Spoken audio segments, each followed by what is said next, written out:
If we were to sort of rethink the food system and start with optimal human nutrition as the goal, we would likely want food ingredients that are affordable, delicious, and high in protein and high in fiber. For that, chickpeas fit the bill. We're still seeing, I think, quite a bit of market acceleration in snack foods and pastas and maybe non-traditional, quote, protein products, but where products are being fortified with protein. Kathryn Cook and the team at NuCicer are developing genetics for chickpeas with more protein to make them more functional and appealing to food companies. But can they pass enough of that value back to the growers to scale? Our vision is actually to add 10 million acres of chickpea production and really make chickpea the rotation crop of choice for all of your cereal grains. There's a lot to this story, and NuCicer is taking a really interesting approach to creating a rotational crop of the future that is nutritious, delicious, affordable, and profitable for farmers. I see this really as hitting at the heart of where I believe the future of agriculture is really going. Kathryn Cook of NuCicer on today's Future of Agriculture podcast. Hello, fellow ag nerd. Thank you so much for joining me for another episode of the Future of Agriculture. My name is Tim Hamrich, and if you're interested in where innovative ideas meet practical realities in food production, I think you've found the right show. Today's episode has a lot of fascinating aspects to it, in my opinion, all of which give us some interesting threads to pull on when thinking about where agriculture might be headed in the future. On the surface, NuCicer is a crop genetics company working with chickpea, or what some of you might know as garbanzo beans, or others of you might just know as humus, arguably one of the more popular processed forms of chickpea, at least here in the U.S. The company has been able to take the protein content of chickpea from its standard 20 to 22% up to 30 to 35%, which has some pretty major ramifications for its use as a food ingredient. One of those ramifications is obvious. More protein, but it's also a tastier source of protein and one that is rich in fiber and has few low-value co-products, which is an interesting part of the story that we're going to get into because I don't think it's intuitive. If you're sitting there thinking that this is just another meat alternative story, guess again. This is really about adding protein and fiber to the foods that are currently composed mostly of other grains or oilseeds or even peas. You'll hear us use the word fortify, which in this case is referring to the ability to make a food product healthier without sacrificing the eating experience for the consumer. But while a big part of the story here is using science to make better foods for people, we can't lose sight of the need for this to also work for the farmers who will have to grow these crops. Kathryn has a really interesting take on this that you'll definitely want to listen to because I think it's maybe a bit different from the approach a lot of other genetics companies might take. And speaking of Kathryn Cook, she's a material scientist and engineer by training, spending the first part of her career with Boeing and Meta. But she also happens to be the daughter of Dr. Douglas Cook, a professor of plant pathology at UC Davis. Doug Cook has been working for years with chickpeas in his research at Davis. The way Kathryn explained it to me is that when the chickpea was domesticated many years ago, only a small number of seeds were brought forward in that process. So today, roughly 95% of the genetic diversity remains in the wild species. Doug Cook has been working to identify those species that are compatible with modern chickpea varieties and systematically cross-pollinate those to bring back some of that genetic diversity. The result is a novel library from which they can now launch new traits into the market. Part of that work started to include protein when they discovered dramatic differences in protein content in some of those wild species. This work Doug Cook was doing caught his daughter Kathryn's attention at a time when she was already considering leaving her job in material science to pursue some sort of new startup in food and ag. The two ultimately co-founded NuCicer together to commercialize some of this research Doug was doing through a tech transfer agreement with the university. And they soon were awarded a $1 million non-dilutive grant from the Foundation for Food and Agriculture Research to get started. I'll drop into the conversation here where Kathryn is explaining her decision to leave material science and pursue a new venture in food and ag. I spent the first part of my career developing carbon fiber formulations and looking at how raw chemistry and processing can really change the structural performance of aerospace materials. I ended up at then Facebook on their Aquila program, which was a long endurance, high altitude aircraft program looking to deliver internet to remote areas. And from that program, ended up getting to know quite a few of the engineers and program managers, focusing on some of their machine learning and speech recognition efforts. So I shifted gears completely away from more of the physical world, if you will, and my materials background over into this deep data science, machine learning space, which I very much enjoyed. But ultimately, I wanted to get back to my roots and leverage my experiences to have an impact on climate, on human health, on our environment. And it was that desire and merging my background that ultimately led me to food and ag. Because at the end of the day, ingredients are just materials. And the chemistry, if you will, the raw materials are the crops, and we can modify those crops through breeding. And that's, for me, what really excites me and kind of brings together the genetics, the data aspect of breeding and the modeling with material science, the ingredients and the food science side. And it seems like, I mean, it almost seems serendipitous that, you know, your father was working on this at the time. At what point did it go from, hey, I'm kind of interested in this now, and this is kind of what I'm doing, to like, wait, there's actually an overlap here to the point where there's a company here? Yeah. Well, sometimes it takes a third party to connect the dots. And in this case, third party's name is Mom, who's hearing both sides of the story, right? And I think she, you know, I'll give her the credit. She recognized that there was real value here, that both of us were very passionate about it, and encouraged us to have some conversations. And, you know, from my more kind of business setting, I started doing some market analysis, started really looking at, you know, and gosh, this must have been end of 2018, beginning of 2019, Impossible Foods and Beyond Meat were really taking off. I started to look at the different proteins that were being used, the values of those proteins, and maybe some of the gaps. And so that's how, you know, over the course of maybe probably a full year, we realized that there was truly an opportunity here. And we started by applying for some grants to get the company started. And we were very fortunate that the Foundation for Food and Agricultural Research, FAR, we received $1 million non-dilutive grant to really get this up and running. And that's how it was born. Well, and let's talk about the technology. I mean, in the context of, you know, what you're doing here. You know, what you're doing here is developing the genetics for chickpeas to have a lot more protein. I'll let you give away the punchline of what exactly that looks like, but I'm also really curious into how you're arriving at that. If this is through natural breeding, gene editing, genetic modification, what exactly you're doing here? Yeah, so we're naturally breeding. So it's all done, and the traits are brought together through a physical cross-pollination process, just like what would happen in the wild. But what makes it really unique is that we've analyzed the genetics of our library. We've developed new genomes for these other species.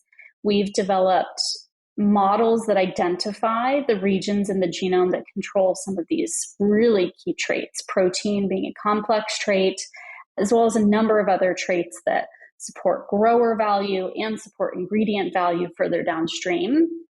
And then you build on top of that your simulation tools that actually help to predict which parents, if you have a library with thousands and thousands of different breeding candidates, which two do you need to cross-pollinate together to bring together the trait package?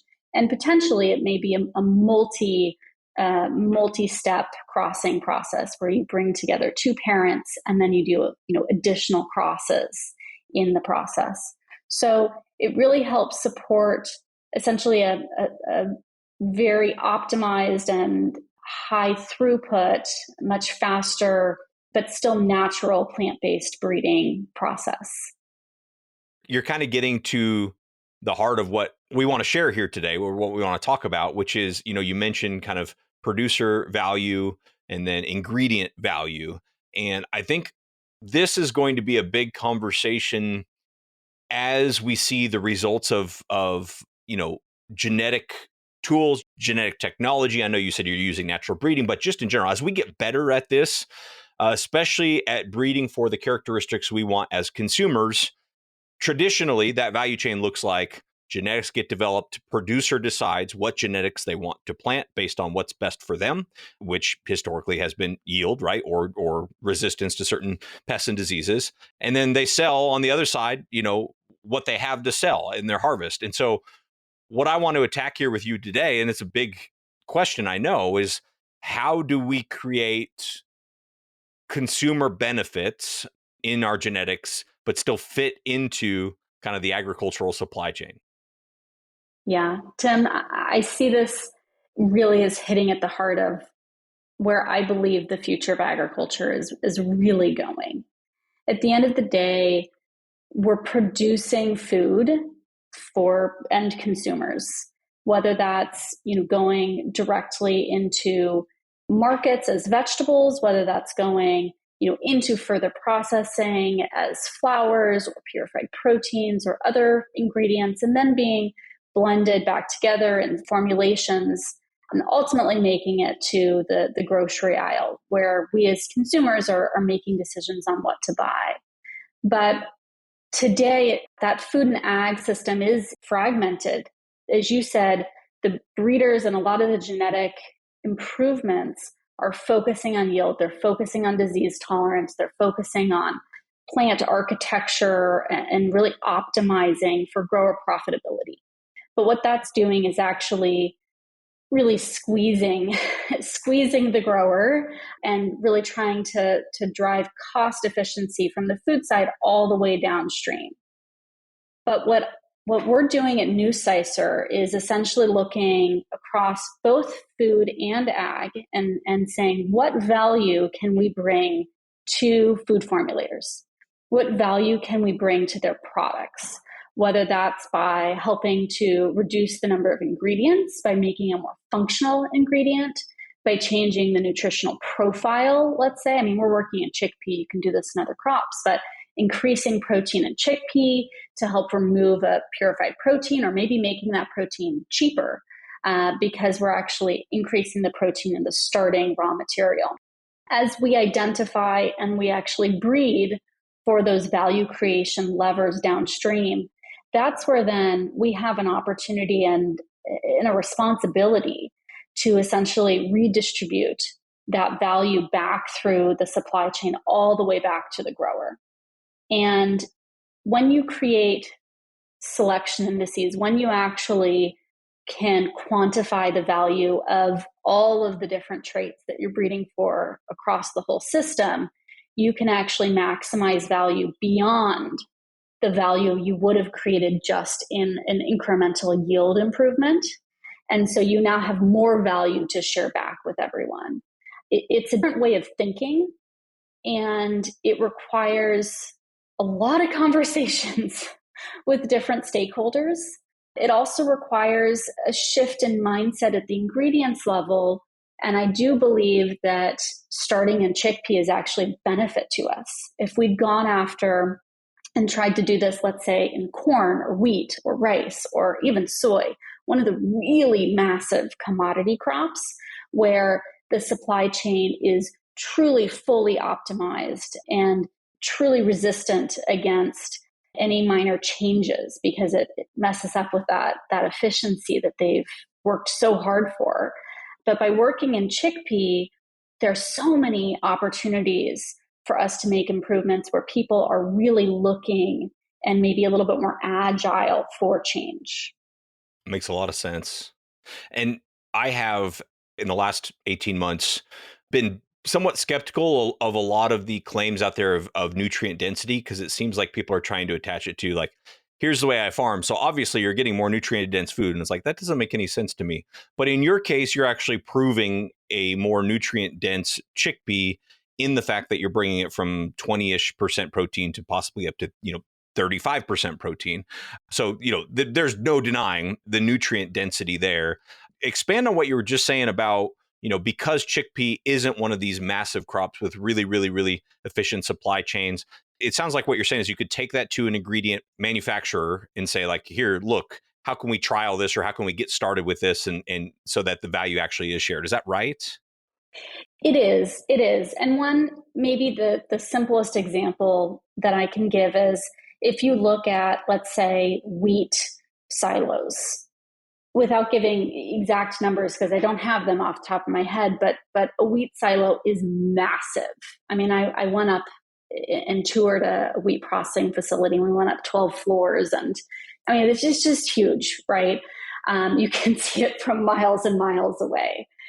So now you look at chickpea or lentil or one of these slightly smaller crops. They're still grown on hundreds of thousands of acres, but it's not, millions and millions of acres yet, right? So now you're starting to try to fit into slightly smaller processing facilities where they have slightly smaller silos, still very large, but one scale below, and it gives a little bit more flexibility in segregating these different varieties. Because obviously, if you have 35% protein chickpea, you don't want that just to get mixed in with the commodity chickpea at 20 or 22% protein content. It just dilutes the value. No one knows what to do with it. And it actually causes more disruption than value. But if you're dealing with these, again, one size smaller silos and slightly smaller processing infrastructure, almost gives you a stepping stone by which to create some market disruption by actually creating value for these processing companies in their facilities that are already used to processing more of a specialty crop. And then as that value takes off, now they can start to scale it up. And so I see this actually as a benefit of us working in chickpea, because the supply chain is flexible in working with us. And I'm going to ask the investor question. I see how they can start small and scale up, but how do you scale up? Given that chickpea is a minor crop, this question comes up all the time on this podcast, is like, yeah, it's really cool in X commodity, but how do we make this actually impactful, more broadly speaking? How do you answer that? Or maybe the answer is, I don't really care about that, because if we do this in chickpea, it's going to work. So the answer actually is I care about it greatly, actually. The only way that NuCicer is going to have the environmental and human health impact that is core to our mission, and the reason that myself and I think all of our employees who come and work with us are really looking to have in our society, is by bringing back chickpea as a staple crop. And so that actually informs our decisions of what to breed for at the end of the day, right? So first and foremost, we've gone after protein, and that's really to disrupt and create the next wave of purified plant proteins. But beyond that, we see value in creating more economical flour ingredients and whole beans that can be consumed globally. Our vision is actually to add 10 million acres of chickpea production and really make chickpea the rotation crop of choice for all of your cereal grains. And that's where we see value, right? When you start rotating more and more with some of your cereal crops, you're bringing nitrogen back into those soils, you're removing the need for nitrogen fertilizers, And as we're creating the economic value in chickpea, it's creating a cash crop as rotation for the grower, not just, I'm going to toss a nitrogen fixing crop here because it's good for the environment. It's good for the environment and it's good for their profit and loss, for their financials at the grower level. And that's so important if we're going to drive adoption. And I guess the other piece I would just maybe also like to address is, yes, chickpea is gluten-free, but we are not only addressing the gluten-free market. We actually see this as an opportunity to create a blending strategy, to fortify our foods with both protein and fiber. Where, human health is concerned, we see fiber as a really important component of chickpea that can have value. And by blending that in with wheat, with corn, with rice, in many of the product segments, we can create a market for the growers to sell into, and we can create a more nutritious supply chain and food system for consumers. Yeah. And I imagine, just given the nature of where chickpea is grown, for you to scale to that many acres, you're not necessarily displacing soybean acres as much as you're maybe displacing some yellow pea acres, and then maybe on some land that isn't currently growing any legume. Is that right? Yes, it is. That is correct. And I think that, we see soy and corn rotations is so tightly coupled. It's not to say that it can't at some point be disrupted and there can't be value there, but I think that's already a really nice rotation and supporting that industry. We see this as an opportunity both for yellow pea rotations, but also just to kind of move away from and maybe restore some of the soils that are more marginal, where chickpea can flourish, right? And where it maybe has, our varieties might have some acidic soil tolerance, or be able to be grown on some of these more marginal lands where water use efficiency is really important. And so we can help bring back and make them profitable for those other rotation crops that we're fitting into. And yeah, let's do just a little comparison here between yellow pea and NuCicer's chickpea. Or do you call it NuCicer's chickpea, or do you have a name for it? I guess I don't know the answer to that question. We haven't gotten creative with our naming yet. All right. All right. We'll let you know as soon as we do. Yeah, well, let's compare the two, because pea protein right now is sort of like, if somebody's thinking of plant protein, they default to pea protein.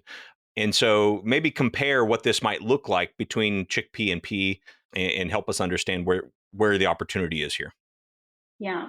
So peas are an interesting legume because they naturally have, let's say on average, 24 to 26% protein content. And what also makes them very unique is they have a low oil content. So, let's say 1.5% oil in a yellow pea or a green pea. Whereas you look at chickpea and you look at those two fractions, it actually has a slightly lower protein, commodity chickpea being around 20 to 22% protein content, and it has a much higher oil content, not as high as soy, but around 6 to 7% oil content. It's that ratio of protein to oil that makes yellow pea work really well in air classification. So when you do protein purification using an air separation technique, and also in wet extraction. NuCicer's chickpea transforms chickpea in that it brings up protein into the low to mid 30 percentages, and it actually reduces oil content. Right now, our first generation variety, the oil content averages around 5%, sometimes down to 4.5% oil content.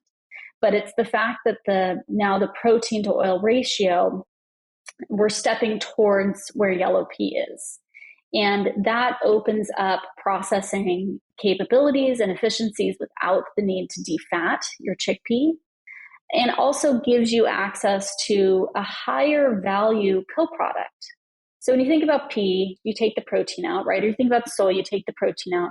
You have co-products or maybe waste streams, depending on how you look at it, right? Soy's super valuable co-product is actually oil. It's an oil seed at the end of the day. And one could argue protein is actually the co-product from that processing. Yellow pea, you have a bunch of pea starch and pea fiber left over once you've extracted and purified that protein. Well, it turns out that pea fiber, pea starch has some off flavors that make it challenging to work with, particularly in the human food market. Not to say it can't be done with processing steps and kind of optimizing for flavor via processing, but that's the advantage chickpea has. So now that we've gotten to a really nice protein to oil ratio, the flavor benefits of chickpea can be leveraged in the starch fractions. And that actually creates more value than you would get with yellow pea. And that can't be understated, because as we're looking at, you hear people talk about sustainability, talk about zero waste, talk about the importance of all of these different steps. And what we're pushing growers and ag to do to impact, the sustainability of our food system, we have to hold manufacturers and ingredient companies also accountable for doing that. And so using crops and optimizing crops that can have markets for every different segment of that ingredient is super important. And that's where chickpea also will create a lot of value.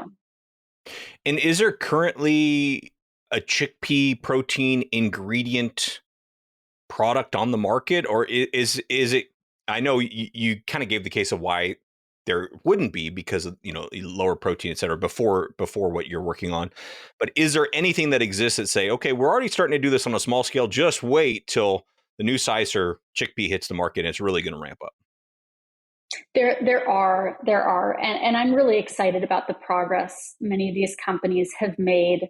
You think about Innova Pro, you think about Chickpea, both Israeli companies. You think about Nutriati, which was acquired by Tate & Lyle 2.5 years ago.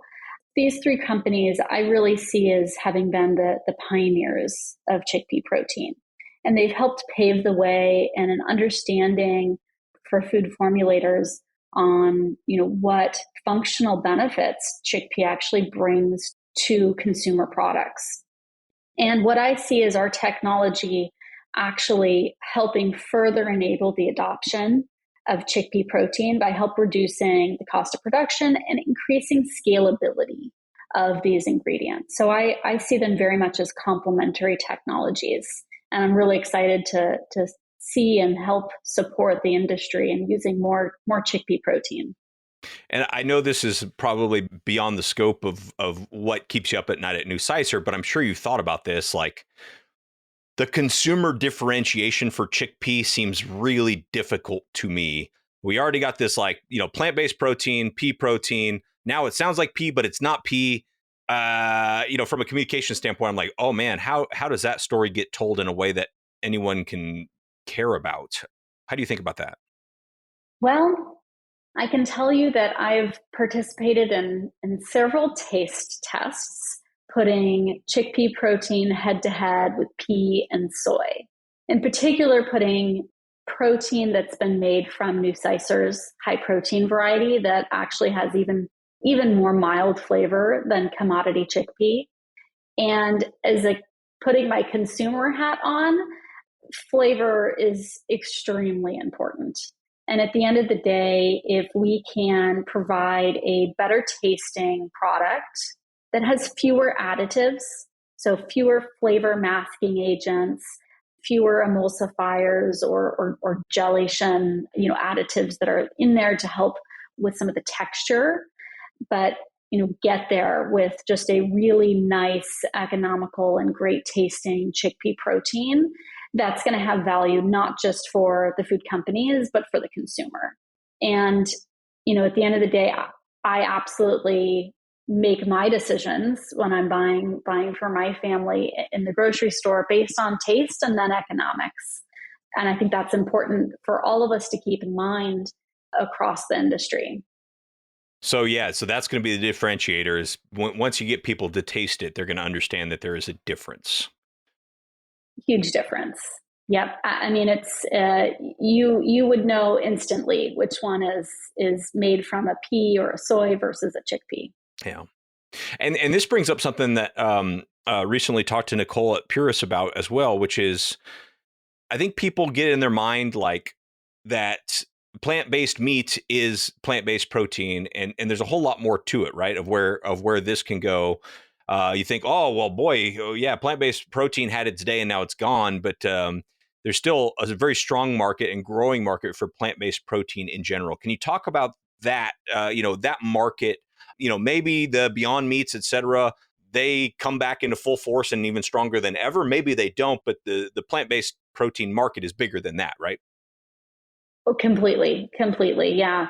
What I'll say is, look, plant-based protein isn't new in many ways, right? I mean, we've had soy protein for many decades. As I mentioned, it being the co-product or the originally maybe a waste stream of some of the oil extraction that was done with soy, and it found a market in human food.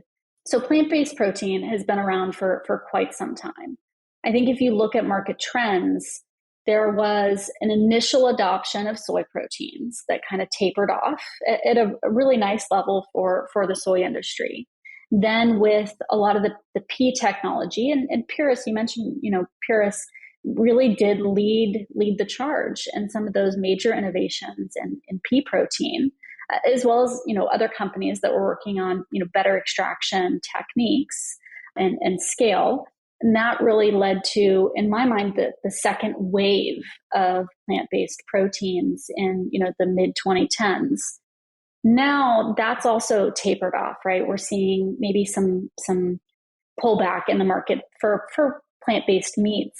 We're still seeing, I think, quite a bit of market acceleration in snack foods and pastas and maybe non-traditional quote protein products, but where products are being fortified with protein. And this is actually where I see NuCicer and Chickpea as being the innovation unlock that enables the next wave of adoption in plant-based proteins, and really a rethinking of how we view the nutritional benefits that we're getting in our diet, not just thinking about them as, I'm going to eat a plant-based burger instead of a animal meat burger, but how else am I getting protein in my diet? And maybe that's sufficient. Yeah. And boy, one thing that's been frustrating for me over the years from my own personal health journey is like how much information out there from like people talking about diet and nutrition that just seems to contradict itself over and over and over again. One thing that does seem somewhat consistent, at least with the people that I pay attention to, is getting more protein in your diet in general and getting more fiber. And fiber seems to be kind of the dark horse here, if you will. Like the fiber thing is really, really important as well. And it sounds like there's a story to tell on fiber with NuCicer based on some of the comments you've made so far. Completely, completely. And I actually do see fiber. You go to some of the industry conferences, you look at where people are innovating, and I think fiber is, a new wave that is picking up. How far it goes, I think from a consumer health standpoint, I'm hoping that it really does pick up because I could use a little more fiber in my diet personally. But yeah, chickpea, especially if you look at our high protein chickpea variety, being, between 30 to 35% protein, and it typically has between 16 to 18% fiber. So if you look at those two fractions combined, it makes up almost half of the flour right there. And so thinking about how we can incorporate more fiber, an easy first step is just eat more legumes, right? And so it doesn't have to just be about plant-based protein. I think there's a lot of value that legumes, chickpea in particular, but legumes generally can bring into our diets. And we need to be thinking holistically about what we're consuming and how that's impacting our environment and our supply system. Yeah, and with the flavor comments that you've made, it sounds like there's a very real opportunity here for consumer packaged goods that are using wheat or corn or soy to plug in something like this to greatly improve both the fiber and the protein without sacrificing flavor. At least that's the goal, to get to that 10 million acres you mentioned, right? Exactly. Yeah, exactly. And I think, the snack food market, the bakery markets, thinking about pastas and noodles, looking at, what people are consuming more broadly outside of just, a protein play for plant-based meats. It goes so much deeper than that. And I'm really excited about how the high protein chickpea flour, just even working with the high protein flour, has massive opportunity to fortify or create really beneficial gluten-free products in the market as Mm-hmm. well. Yep. And it sounds like you've gotten all the way to this point with using natural breeding. I mean, techniques that have been around for a long time. Is there value or opportunity in incorporating things like, modern gene editing techniques to take this to the next level? Absolutely.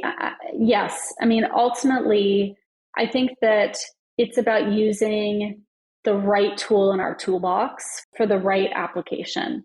And with some of these more complex traits like protein and yield, it makes a lot of sense to use a computationally heavy, so a highly technical, but still natural based breeding process that NuCicer is using today.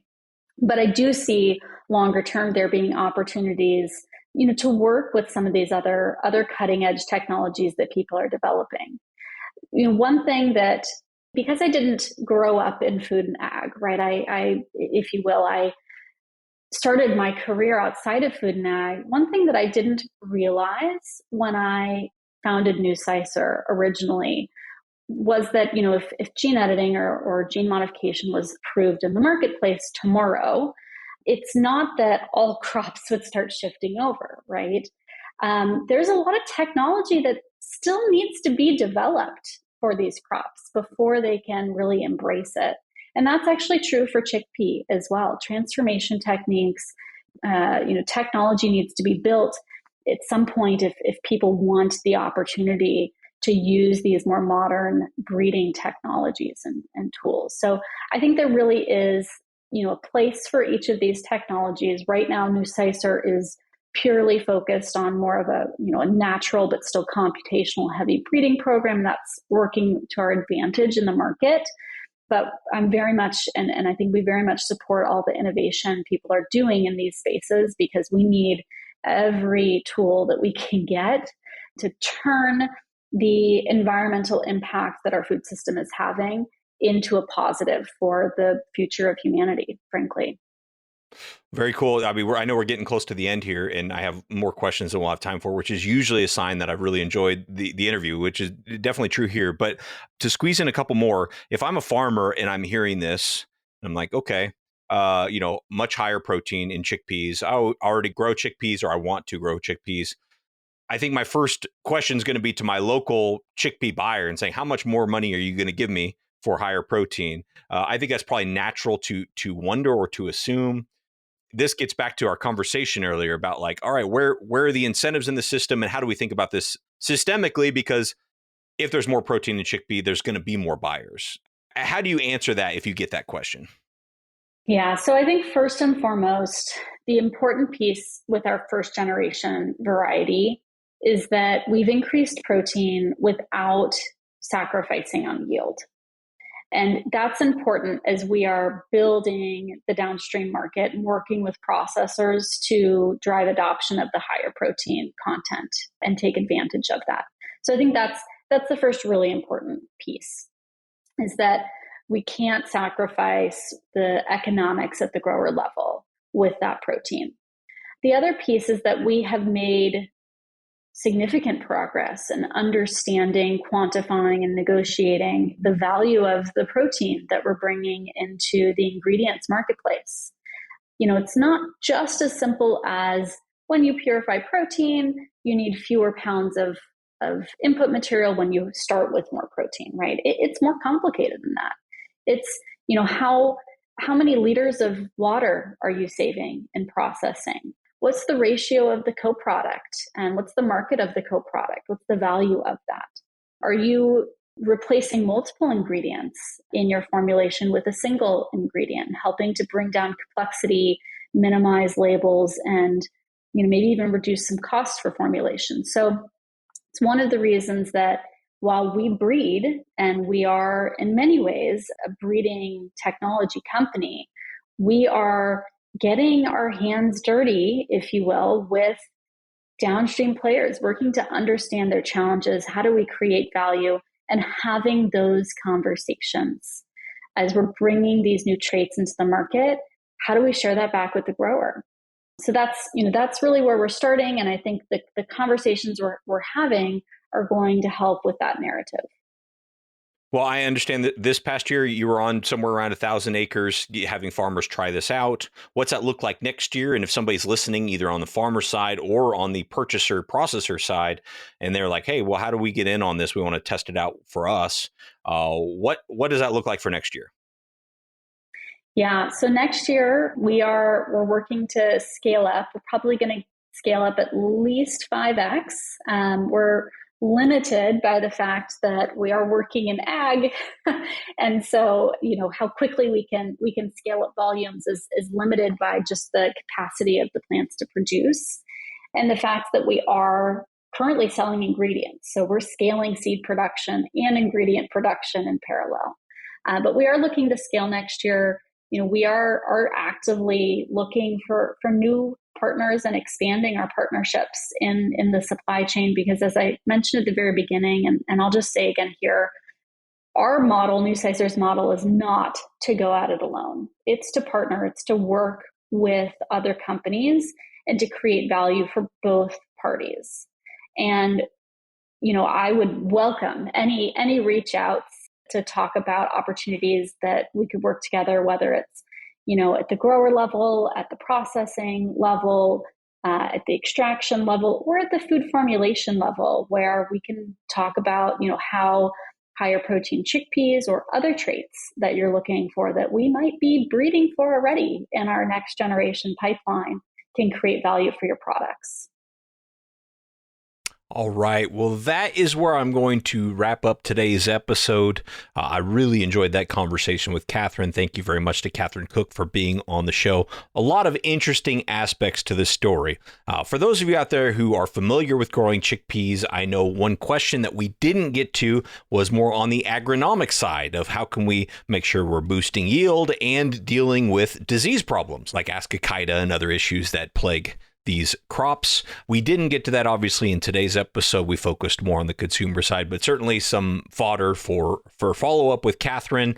And also, I would encourage you to go check out another podcast I host called Growing Pulse Crops, where we talk often about pests and diseases and other agronomic issues with growing pulse crops. So plug there for that podcast, and I'll leave a link for it in the show notes. But what I found really interesting about Kathryn's story is the fact that chickpeas, being a smaller acreage commodity, is kind of a feature rather than a bug for building a new food system. It's more flexible, as she put it.